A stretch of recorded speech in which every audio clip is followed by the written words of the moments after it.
Dear listeners, based on the normative content built in the previous section of this lecture, this section looks at the implementation of the right to food by state governments and international institutions. The focus is to highlight differential responsibilities vis-à-vis right to food even among international organizations where the UN is more liable as compared to international financial institutions IFIs like the World Bank, which are relatively free of such obligations of right to food. States are the primary human rights duty bearers. Their obligation manifests at three levels. The obligation to respect requires the state to abstain from doing anything that violates the individual rights. The obligation to protect requires the state to take measures necessary to prevent other individuals or groups from violating the human rights.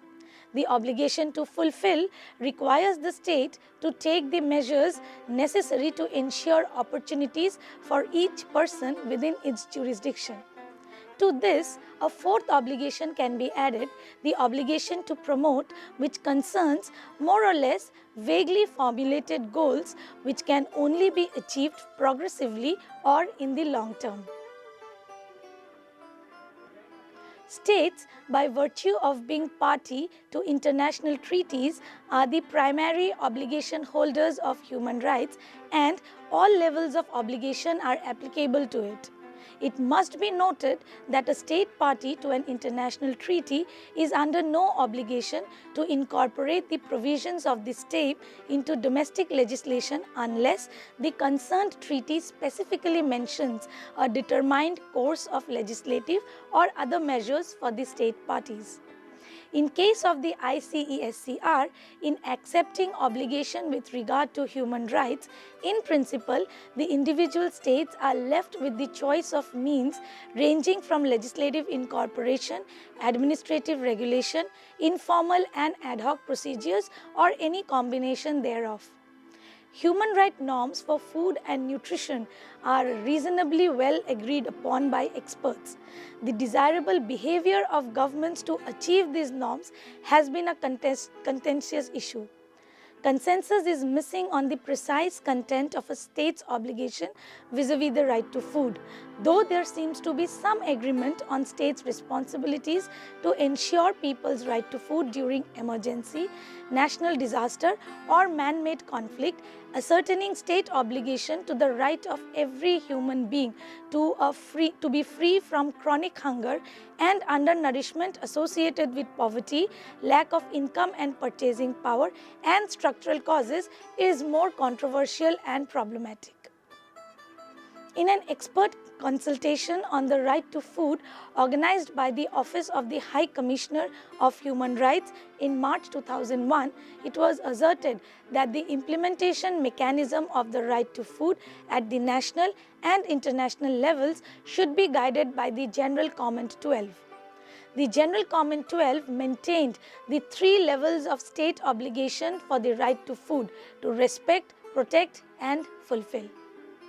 Since poverty eradication, economic growth, and equitable distribution of the benefits of growth are interrelated, therefore, the development activities of individual states must be guided by the progressive realization of the right to food and other human rights.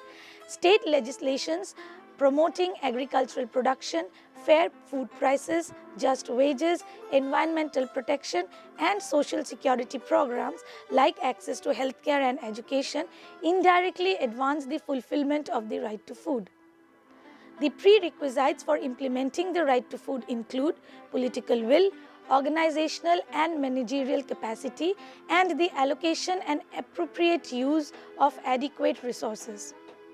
The lack of understanding of economic, social, and cultural rights among the government officials, judiciary, and parliamentarians may lead to their inadequate recognition. Though each state party to the ICESCR is required to take measures to ensure that everybody is free from hunger, conditions differ widely between countries, and hence the appropriate ways and means of implementing the right to food vary considerably.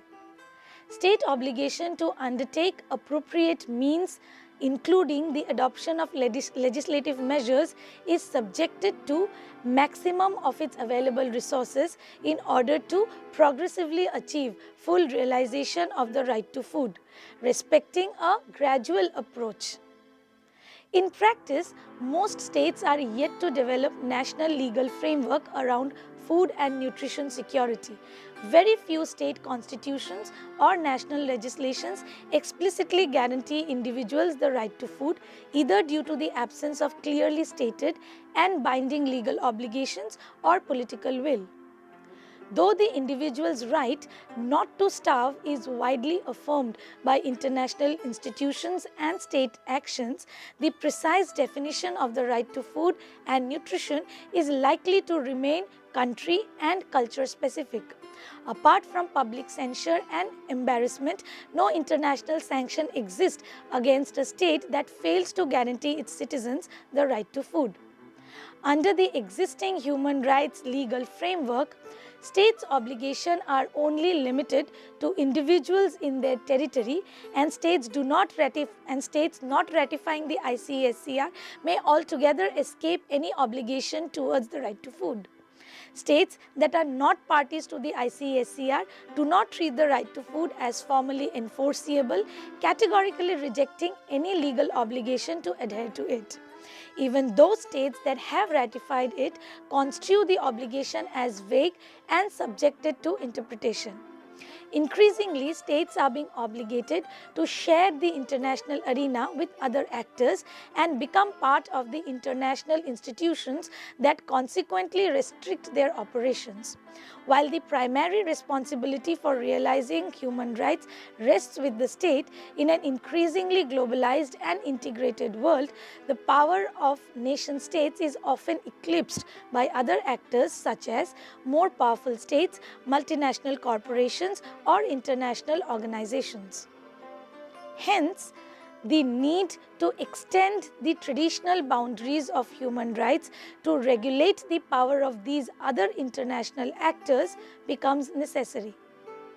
The obligation of global actors has been increasingly realized as the intergovernmental institutions, the United Nations system and the international financial institutions, donor communities, NGOs, agribusiness corporations and private sector bear strong and continuous responsibility to function in tandem with human rights and realize these rights by facilitating and assisting national governments to establish a dialogue on accountability. The role of the UN system agencies is of special significance in realization of the right to food. According to the General Comment 12, the food organizations FAO, WFP and IFAD, in conjunction with the World Bank, UNDP and UNICEF and regional development banks, should cooperate more effectively, building on their respective expertise in the implementation of the right to food at the national level with due respect to their individual mandates. International monitoring and supervision is important to supplement and strengthen national efforts, advise through technical assistance, organize adequate international support and assistance, remove obstacles to the realization of the right to food, create awareness of situations when state actors are detrimental to the right to food, and reacting to gross neglect of state obligation of the violations of the right to food is pertinent. In this context, the UN is expected to play a proactive role in achieving freedom from hunger and ensuring food for all.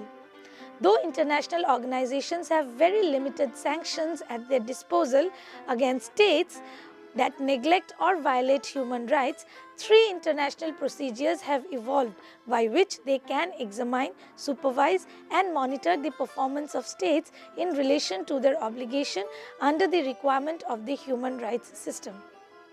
Reporting system, complaint system and communications about gross and systemic violations of human rights. State reporting under the ICESCR is particularly significant. Member states who are parties to the covenant record their adherence by reporting on nutritional status in their countries, indicating supporting legislations and necessary measures to implement right to food with regard to the vulnerable groups who are subjected to discrimination. The Committee on Economic, Social and Cultural Rights monitors states' compliance with the ICESCR, clarifying their reporting obligation, monitoring their progress, hearing complaints of violations and trying to rectify abuses. However, efforts to obtain satisfactory assessment of the degree of realization of the right to food through reporting remains limited and unsatisfactory and disappointing. Despite the reporting guidelines, few states have provided sufficient and precise information to enable the committee to assess the prevailing situation in the concerned countries with respect to right to food and to identify obstacles in its realization. The state reports on the right to food have an overt emphasis on technical issues and differ considerably from one another. While difficulties in fulfilling the right to food are seldom mentioned, very few states accept the existence of hunger and malnutrition in their countries. Statistical information is hardly provided, and the practical effects of the legislative and administrative regulations are rarely highlighted. The other human rights supervisory procedure is based on complaints by individuals, groups or states. Though the supervisory body cannot initiate any procedure on its own, a complaints procedure ensures participation of the beneficiaries and contains the potential of thorough investigation of factual and legal issues related to violations of human rights.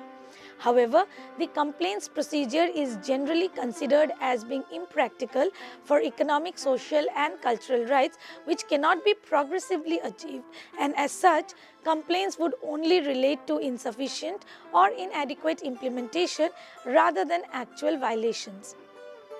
In the absence of procedures to accommodate individual complaints by people whose right to food has been violated, the international monitoring becomes particularly significant in establishing a dialogue with the state that can be shown to have deliberately violated these rights. Violations of the right in the ICESCR can be caused by both acts of omission and commission by states, either when states fail to ensure the satisfaction of at least the minimum essential level required to be free from hunger due to its inability or unwillingness, or through the direct action of states or other entities insufficiently regulated by the state. A state claiming its inability to carry out the obligation pertaining to the right to food due to resource constraint bears the burden of demonstrating that it has taken every effort to use all the resources at its disposal and has unsuccessfully sought to obtain international support to ensure availability and accessibility of necessary food. The ICCPR, on the other hand, ensured that any person whose rights of freedom as herein recognized are violated shall have an effective remedy. This innate discrepancy in the basic statement of obligation, which is more qualified and ambiguous in the ICCSCR, has led many to describe it as programmatic and promotional rather than descriptive and mandatory. General Comment 12 seeks to remedy this bias by envisaging access to effective judicial or other appropriate remedies at both national and international levels by the victim of violation of the right to food who are entitled to adequate reparation, which may take the form of restitution, compensation, satisfaction or guarantee of non-repetition. While national ombudsmen and human rights commissions are entrusted with addressing the violations of the right to food, the scope and effectiveness of remedial measures could be significantly enhanced by incorporating international instruments recognizing the right to food in the domestic legal order, which would then empower courts to adjudicate violations of the core content of the right to food by direct reference to obligations under the covenant.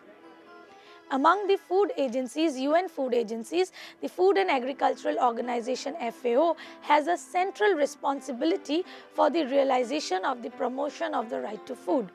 FAO is committed to ensuring humanity's freedom from hunger and raising levels of nutrition and standards of living of the people, and has subsequently declared and reaffirmed its commitment to promote the realization of the right to food through a wide range of declarations, resolutions and manifestos issued directly or emanating from conferences and meetings held under its auspices. FAO's work on agrarian reform and rural development, nutrition, women's role in food system is pertinent to human rights orientation to food. FAO's supervisory role is pivotal in assessing state parties' compliance with their obligation under the covenant to promote the right to food in their respective countries, given its specialized expertise in food and agricultural issues. FAO, by advising interested member states, is in drafting their reports on implementation of the right to food in domestic law and administrative practices, support policies and programs for achieving food and nutrition security. Through its legal office, the FAO has made efforts to sensitize the organization to a human rights perspective.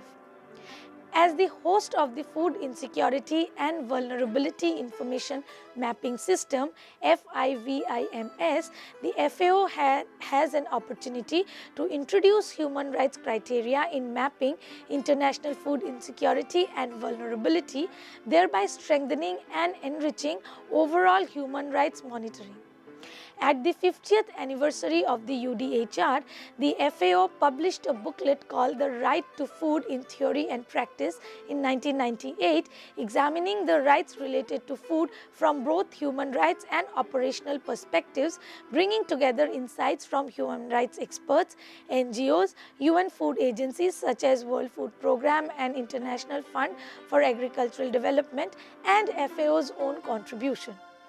The Intergovernmental Working Group on the Right to Food, established by the FAO Council in 2002, developed the voluntary guidelines to support the progressive realization of the right to food in the context of national food security, and was adopted by the 127th session of the FAO Council in November 2004. A right to food team, including a human rights advisor, a right to food capacity advisor, economist, and a legal officer, along with a group of project staff, was established within the FAO to mainstream the voluntary guidelines by assisting stakeholders, right holders, and duty bearers in implementation of the right to food, to raise awareness and understanding of the right at national level, to integrate the right to food into FAO's work. To further provide practical aid for the implementation of the voluntary guidelines, the Methodological Toolbox was developed, containing and series of normative, analytical and educational tools directing operational aspects of the right to food and strengthening country capacity to implement it. The Right to Food portal, the Right to Food Information and Knowledge System, was launched to raise awareness, assist in implementation through guidance, methods and instruments, and develop national and international capacity pertaining to the right to food. It is alleged, however, that the FAO, specifically charged with the responsibility of food and agrarian question, has devoted practically no attention to the vital issue of standard setting related to the right to food, nor did it undertake any detailed study to the content of the right to food and its implication for the organization itself and its member states. The record of its policies and practices reflecting oft-repeated rhetorical commitments to the right to food. Though the ICSCR spells out the functions of the specialized agencies, including the FAO, in implementing the covenant, it is doubtful whether FAO's report on the implementation of the covenant contributes very much to the capacity of the Economic and Social Council in its supervisory role to assess state parties' compliance with their covenant obligation concerning the right to food. The FAO is essentially an intergovernmental body without any specific procedure to facilitate participation of NGOs or representation from farmers, peasants, rural worker or consumer organization in its decision-making procedures. While the FAO Charter encourages it to draft conventions in its specific areas of concern, grassroots voices are seldom heard since it is under no pressure to respond to such grievances. This has led to the FAO to interpret its standard-setting role in a highly technical manner, overlooking structural issues that thwart adequate food production and distribution. The UN human rights bodies are criticized as not having performed strongly on economic, social and cultural rights. It must be noted here that the UN system is composed of the various agencies that are formally responsible to the member governments and therefore wield to their wishes. Though each of these agencies have the scope and potential to take initiatives, but challenging the principle of national sovereignty is not a common practice. Within this constraint, the following tasks can be identified for the UN system vis-à-vis food security. 1. Use of the platform of international conferences to build consensus, advocate, morally persuade and set targets. 2. Act as a forum to prepare and negotiate international treaties on food and related areas of policy. 3. Provide technical coordination and set standard for food quality, definitions and methods of measurements for undernutrition, etc. 4. Collect and disseminate information on food supply, extent of chronic hunger. 5. Coordinate actions among national and international agencies with bilateral governments and NGOs. 6th, and implement aid programs including capacity building and direct resource transfer. There is significant disconnect between the actual power of international institutions and the legal and political options to hold them accountable, particularly the international financial institutions. Except for the United Nations, other international organizations do not share the same obligation as the states since they are not party to any human rights treaties. For example, ascribing the obligation to promote and fulfill human rights to the World Bank would not be feasible since they are not mentioned in its statute and would require more proactive human rights policy operation than the World Bank has been set up to handle. However, assigning the obligation to respect human rights to the World Bank is both reasonable and plausible. The obligation to respect implies that the bank, while designing policies, would be under the obligation to be certain that the planned policy or program would not violate human rights and ensure that the present level of human rights protection is observed. Thus, no policies should restrict the enjoyment of human rights that are currently in place or result in their abuse. However, the bank would not be under the obligation to introduce policies that establish a new human rights standards or norms. While the UN agencies FAO, WFP, UNDP, UNICEF, IFAD emphasize and advocate social justice and human rights, working to promote the right to food, it is argued that the international financial institutions do not have direct human rights responsibility, including the right to food.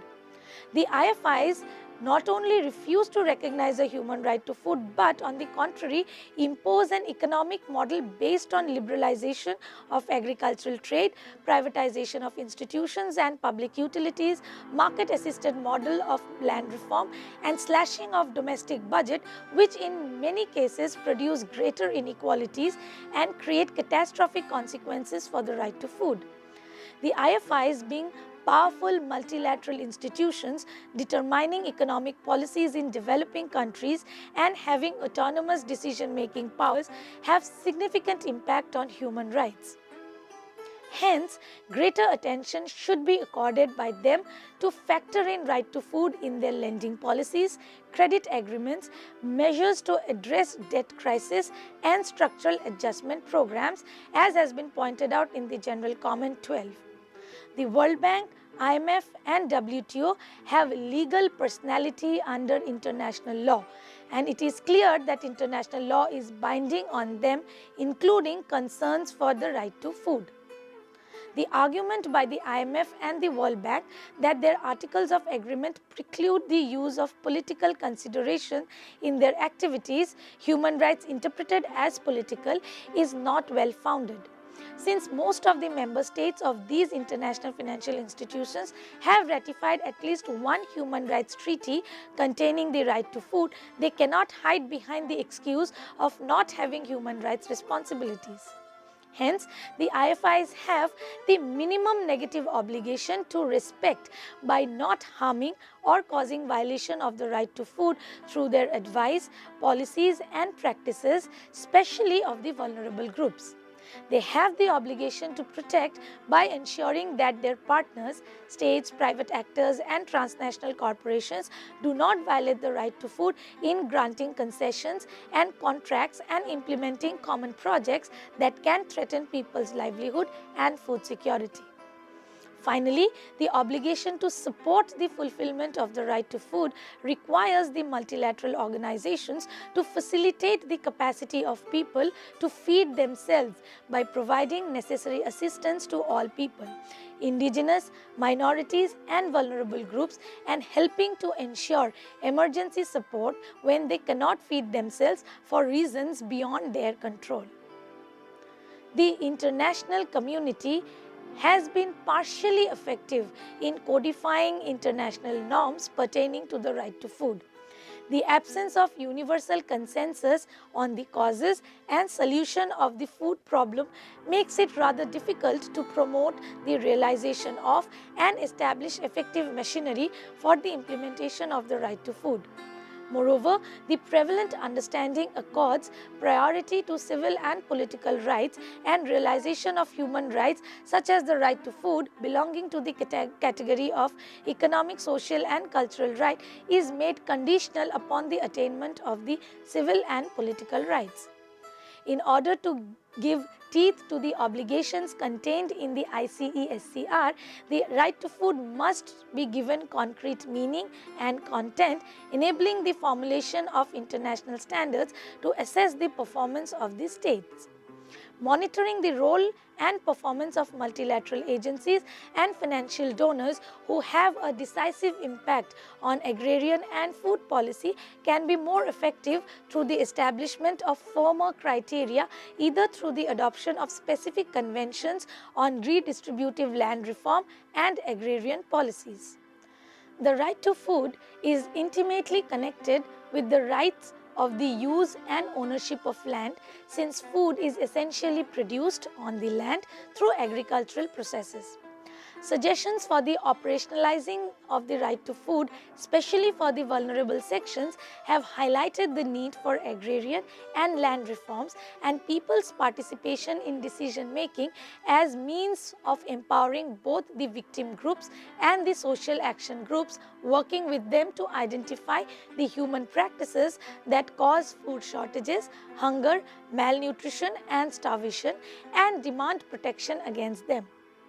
A state that seeks to ensure the right to food of its people by adopting policies would most certainly face many dilemmas between the interests of the producers versus the consumers, consumption investment, short-term versus long-term, strong central state power versus people's organization, etc.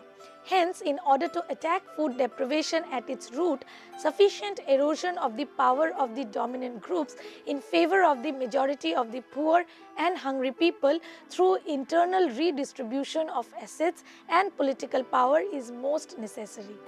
These internal structural changes must be supplemented by changes in the present international economic order. Actualizing the right to food for the small producers and landless workers in the rural areas who constitute the major victims of food insecurity and hunger entails agrarian and land reform legislations in individual countries that aim at growth with equity and the redistribution of economic and political power. These include security of tenure, fairer sharecropping systems, protection of rural workers from exploitation, redistribution of land holdings, ceilings on the size of private holdings, adoption of laws curbing unspurious practices like unequal privatization rights and absentee ownership, creation of liberal agricultural credit system, organization of market and credit system along cooperative lines supported by adequate laws, reasonable pricing policies and minimum wage legislations. Technological choices and research priorities in agriculture, which are shaped by social and political forces, often biased in favor of large farmers and agribusiness industries at national and international level, must take complete account of their potential impact on the right to food of small producers, landless laborers and nomadic populations, and ensure remunerative employment in all seasons. In addition, greater local participation in agrarian reform and rural development programs, the right of potential beneficiaries to organize themselves to contribute to the drafting of such legislation and in guaranteeing their enforcement must be recognized. The participatory approach represents a bottoms-up approach that secures the right to food as a right capable of enforcement by the people, enabling them to participate in shaping policies and obligations designed to protect themselves from the activities of public or private actors that pretend to promote development.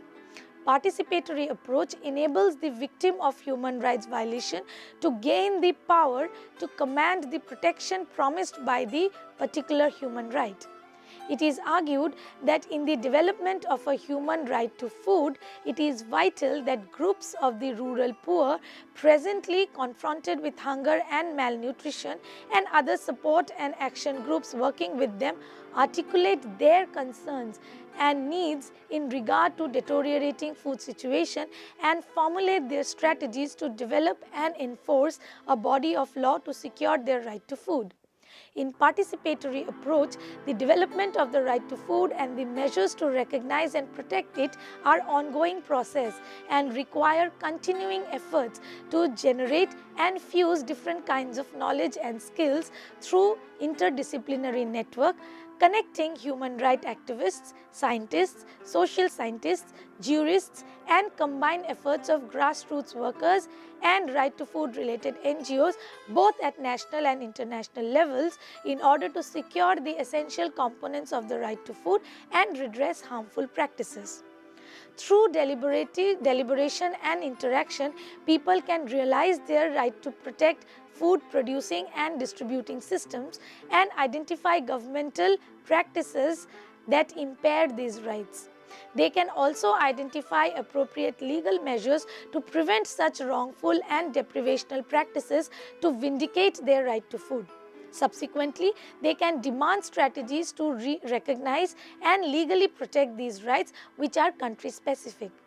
At the grassroots level, victim groups such as peasants, agrarian laborers, fishermen, etc., who depend on sources of food production and distribution and need knowledge about their rights and means of enforcing them, must unite and organize. At the national level, specialists such as scientists, social scientists, lawyers, consumers and environmentalists etc. who understand how some practices contribute to food deprivation and need knowledge about using that insight to establish and protect right to food must come together. At the international level, NGOs and agencies must be linked to and informed by national and grassroots groups. These levels can be combined to initiate periodic review to identify violations of right to food, victim groups, research institutions and actions that could be integrated into the human rights network of food-related issues and remedial measures to protect people's right to food in particular setting. Efforts of journalists and academicians can also supplement the efforts to educate people regarding their right to food and the ways of protecting it. National forums such as media, school, government bodies, courts and ombudsman type agencies and international forums such as international organizations, foreign media and international courts can be used to spread knowledge and garner support for the right to food. In conclusion, it can be asserted that it is indeed ironical that even decades after the adoption of the UDHR and the ICSCR, followed by the evolving normative content of the right to food, chronic hunger and undernutrition persists and are even growing in incidence, as evidenced in the recent food crisis. While conventional national strategies prioritized army and military preparedness over food, nutrition and human security and development goals were equated with economic growth rather than having human beings as the centerpiece of the development process. Recognition of the right to food is crucial because practically in every part of the globe, a substantial proportion of humanity is confronted with hunger and malnutrition, threatening their very survival and right to life. A rights-based approach addresses the underlying causes of poverty and human rights violations rather than merely addressing hunger and undernutrition as symptoms. The human rights approach to global food security does not perpetuate the misery research, an analysis of why people do not have food. Rather, it provides those concerned with hunger, undernutrition, poverty and development with the possibility for operationalizing a set of norms about what should be, against which the performance of states can be measured, and opens up an avenue of advocacy at national and international levels based on obligations accepted by the state and the potential for utilization of the international supervision system. The right to food provides an opportunity to address hunger as a human rights issue within the developmental discourse and the established norms of international law that progressively integrate the economic, social and cultural rights with the civil and political rights, realizing their interdependence and according them equal importance. The advocacy approach has gained increasing prominence in the context of global issues of the right to food. It is used by international institutions, primarily the UN system and the FAO, and non-governmental networks and coalitions active in food, hunger, nutrition and developmental issues to address conflict of interest between various actors like corporations, producers and consumers. Advocacy approach views food security from a particularistic perspective, identifying specific actors, agencies and their actions responsible for the conditions underlying hunger and undernutrition, and initiates definite remedial measures through mobilizing stockholders, organizing boycotts and maintaining public awareness. It also makes the agencies accountable regarding their application of human rights standards. However, since human rights violations are not isolated acts and are rooted in basic structure that reproduce them, this method suffers from the lack of micro-level research in specific contexts. Nevertheless, the advocacy approach is particularly appropriate for generating international awareness and standard setting for the right to food. It is a powerful means which, if creatively exploited by the UN system, can infuse the right to food agenda within the dynamics of food security debates and the mandates of the international food institutions to address problems of hunger and undernutrition that threaten global food security. Understanding the right to food is intricately related to the definition of food security, measurement of hunger and malnutrition, and determination of vulnerability to hunger and malnutrition, and therefore to food insecurity. Since food security is variously defined, determined and interpreted, disagreement persists on what constitutes adequate food over which everyone has a right. The amorphous definition and content of the right itself and the shifting nature of the beneficiaries leads to uncertainty regarding the obligation of the states and the international institutions in ensuring it. UN advocacy, standard setting, guidance and monitoring are critical for the human rights approach to global food security. State actions can build on international advocacy to assist in the realization of the right to food. Thank you.